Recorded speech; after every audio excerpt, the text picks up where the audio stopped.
into turn 1 and 2. We'll see if Allgaier can stay there through 3. Two teammates fighting for the lead. Allgaier, Sam Mayer, 1 and 2 as they come out of turn 3. I was surprised. I thought that the new restart location would really get the drivers more single file. It was anything but at the front of the field as the 7 was able to overtake his teammate. We'll see if Sam Mayer can put an attack back on through turn 8, and now they will climb up to the banking of the Charlotte Speedway you're used to as they head down to what is turns 1 and 2 of the oval. Junior Motorsports has to feel pretty good about their driver lineup right now with Mayer, Allgaier, and Berry 1, 2, and 3 to start this race. And Josh Berry comes into this race probably needing to win it if he wants to advance in these playoffs, and a good start qualifying. Good initial start of the race, so he's got good track position. They work through the backstretch chicane. 2 wide as they come back out onto the oval. And it's going to be Allgaier who will lead lap number 1. That's the first lap Justin's led on this racetrack. To just not make a mistake here, keep him in check. And then see Sam's going to try to cross him over, get underneath him. Great move. Inside. And Sam set that up a couple corners ago, running offline, sort of working that crossover move from a few corners back. Pretty sharp way to be able to put together several corners in that infield to put himself in a position to make this pass. See if he can make it off. See if he can pull it off here in the braking zone. Yeah, who makes that decision? Who's going to? This is a very tough place to be side by side. Justin is not going to give it up. Sam trying to get back on the outside of him, but that's going to be another difficult decision that both of these guys are going to have to make, because this is a very tough spot they're in to be side by side. How you doing over there, owner? Well, we'll see here in a minute. Coming up to the front stretch chicane, and Mayer takes the top spot away from Allgaier. So Justin finally says, all right, you know, you're working hard. He can see Sam working that hard around him. Not jumping curbs here, man. And I don't know if I'd want to clutter his approach, but I do agree with you that saving the tire would be a good move, as you see Allgaier here, Rick, winning the stage. Stage 1 winner, Justin Allgaier, and so a playoff point going to Allgaier and the 7 team. Hemrick is able to grab 9 points for his finish there. And again, Hemrick coming in just above the cut line. Parker Kligerman, who is just below, also going to get a few stage points there as he finishes in 4th. Austin Hill in 5th. As we mentioned, Sam Mayer, even after coming to pit road, strong enough that he finishes inside the top 10 with an 8th place finish. Jeff Burton 9th, and rounding out the top 10 is Josh Malicki. Stage 1 completes, and it's Allgaier's 4th straight stage win of 2023, his 12th overall. Allgaier, Sam Mayer looking strong here at the Roval after stage 1. Oh, no, the second place. Josh Berry is around and up against the barrier. Oh, no. He came in here in pretty much a must-win situation, had good track position. Didn't quite have the pace, but still good track position to make something happen. That is going to be costly. Yeah, he's dropped all the way back to 13th right there in front of Austin Hill. Josh Berry knows his future is in the Cup Series next year. He'll take over the 4 ride from Kevin Harvick after he retires, but still wanted to advance in these playoffs. Look at this 48. He's trying to set his car off to the right to be able to maybe outbrake into this braking zone. Not able to do it. Getting instructions not to let him block him. He's close enough here to maybe charge the entry of the braking zone.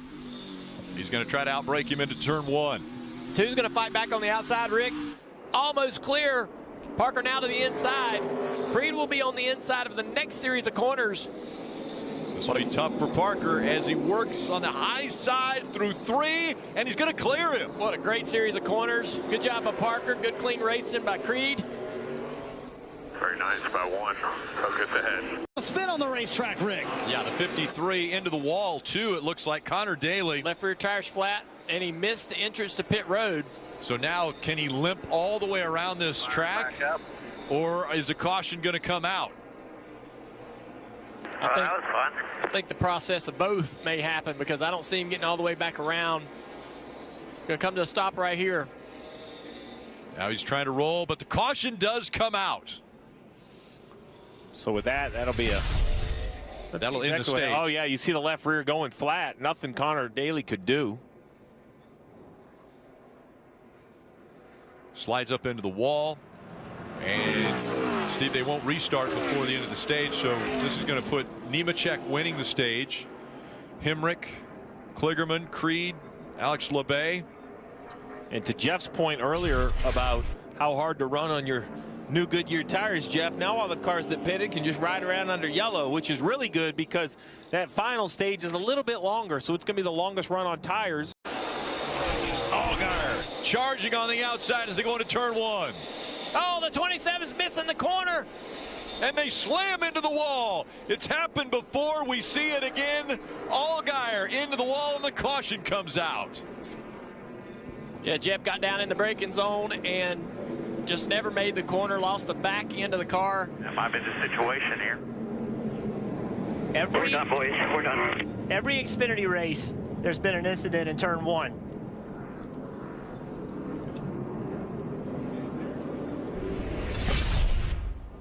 So this 27 has a bad restart, just on the old tires, spinning rear tires. He sails it down into turn 1. He's gone right here.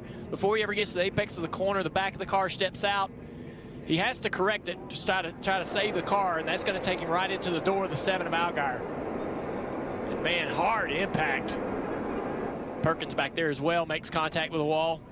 And all of the playoff guys are kind of right behind him, right? We're watching the impact, but as we continue to watch it, you see the 48 get through, the 2 get through. Oof. Yeah, that's hard. Big contact. That's a really hard shot, flat side in the car like that. Inside the car, that's going to be tough for any driver.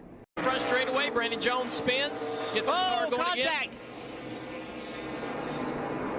One got into the back of the 00. Now he's alongside him. Anything to retaliate here. Quarter, still there. Even. Quarter. What will he do? Get away. Oh, Custer now 2 car lengths behind Mayer. Now he's closed the gap. Oh, if he gets close to him, it won't surprise me a bit to see him try to move him. But Sam, with a great series of corners, is getting away from Here through the final turns here on the big track. Hemrick running in 7th, but might not be able to make it on points. Creed in a great position. 3 wins, 3 career wins, and the most important one, Sam Mayer wins his way to the round of 8. Oh, can the 10 get both of them? Oh, my goodness. That was so close between the 48, the 26, and the 10. We'll have to see the official scoring of who beat who to the line. 3 wide for the transfer spot.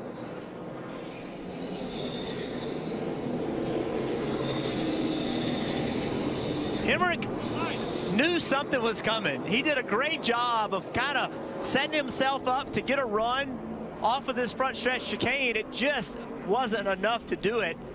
Kligerman had to try to make something happen. Hemrick knew it.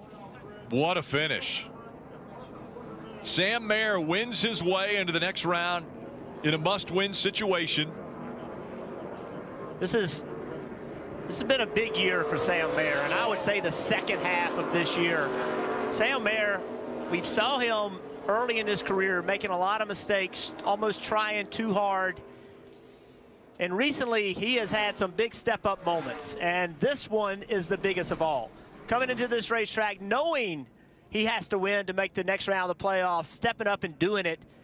This is something that will benefit Sam Mayer's career for the rest of the time he drives a race car. Yeah, the last several weeks have been a struggle for this team, and they've put themselves behind in a must-win situation.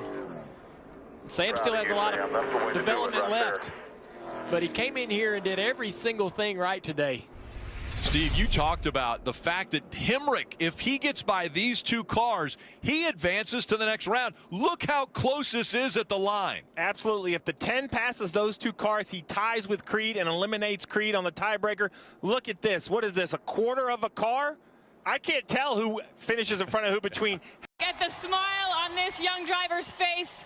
3 road course wins this season, but this one, the most important. You had to win to move on. You got it done. But that restart, 5 laps to go, Cole Custer got in front of you. What was going through your head? Take us through those laps. Yeah, I knew we had time. Our car was so fast.